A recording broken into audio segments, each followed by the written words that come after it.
예, 경기 부천시병 이건태 의원입니다. 제가 오늘 기자회견문을 낭독하기 전에 오늘 기자회견의 취지를 간략히 설명드리겠습니다.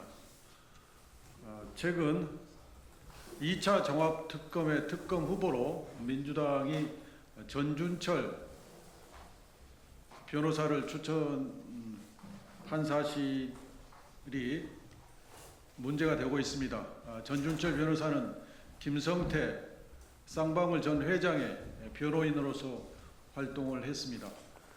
김성태 쌍방울 전 회장은 자신의 책임을 면하거나 낮추기 위해서 이재명 대통령을 상대로 총구를 겨눈 그런 사람입니다. 이런 사람의 변호인이 민주당에 의해서 특검 후보로 추천한 이 사태에 대해서 저의 입장을 밝히고자 합니다. 아시다시피 저는 대장동 변호인 출신이고 최근까지 정치검찰 조작기소 대응특위 부위원장으로서 활동했고 또 지금은 이재명 대통령 조작기소에 대해서 국정조사 및 공소취소를 요구하는 전국 순회 기자회견을 하고 있습니다. 또한 국정조사 및 공소취소를 위한 국회의원 모임을 결성하기 위해서 추진하고 있습니다. 그래서 제가 오늘 이 기자회견을 하지 않을 수 없게 됐습니다. 기자회견문을 낭독하겠습니다. 쌍방울 대북송금 사건의 변호인에게 특검 칼자루를 쥐어주려고 했습니까?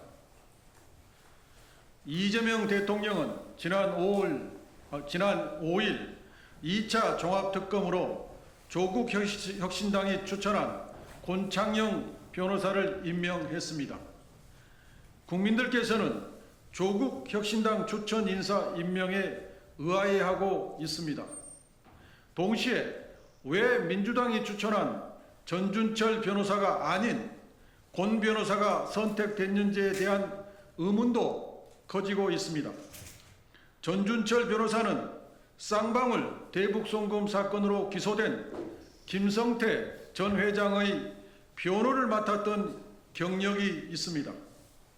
잘 아시다시피 이번 2차 종합특검은 내란 국정농단 의혹뿐 아니라 정치검찰의 수사 전반과 권한남용 여부까지 철저히 규명하라는 국민적 요구로 출범했습니다. 만약 이 과정에서 윤석열, 김건희의 개입 여부가 드러난다면 쌍방울 대북송금 사건은 특검의 핵심 수사 대상이 될 수밖에 없습니다.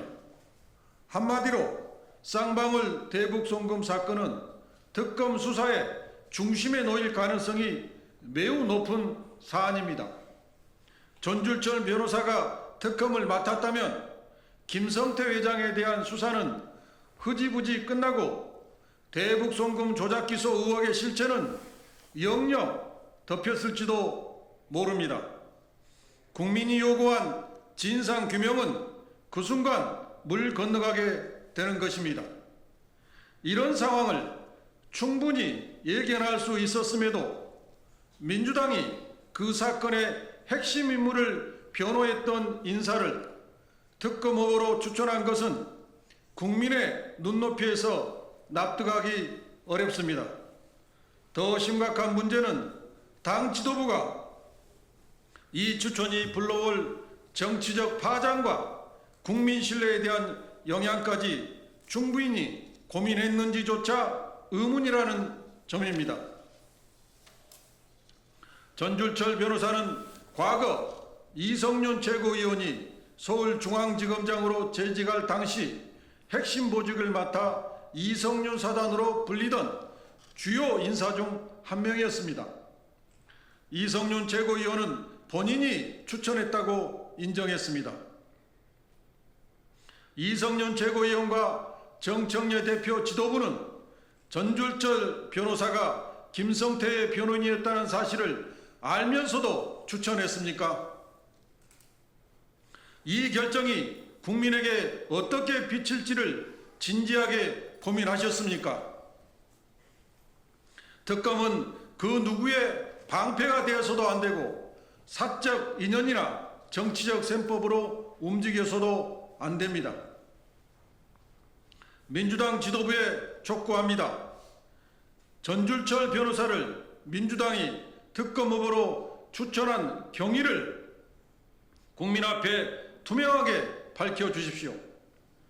어떤 논의 과정을 거쳤는지, 전줄철 변호사가 김성태 변호인이었음에도 불구하고 왜 특검 후보로 밀어붙였는지를 하나도 숨김없이 공개해야 합니다. 김성태 변호인이었던 전준철 변호사를 추천한 것은 이재명 대통령에 대한 배신이며 민주당 당론에 대한 명백한 반역입니다. 이런 결정을 밀어붙인 자가 있다면 그는 당내 엑스맨이라 불려도 할 말이 없을 것입니다. 정청래 대표는 이번 사안을 철저히 감찰하고 책임자를 엄중히 문책해야 합니다.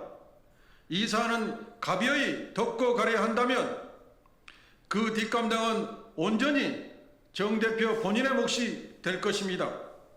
이성년 조계호 최고위원은 본인이 추천한 사실을 인정한 이상 책임을 지고 최고위원회에서 사퇴하십시오. 2026년 2월 8일 더불어민주당 국회의원 이건택. 이상 마치겠습니다. 협조해 주셔서 감사합니다.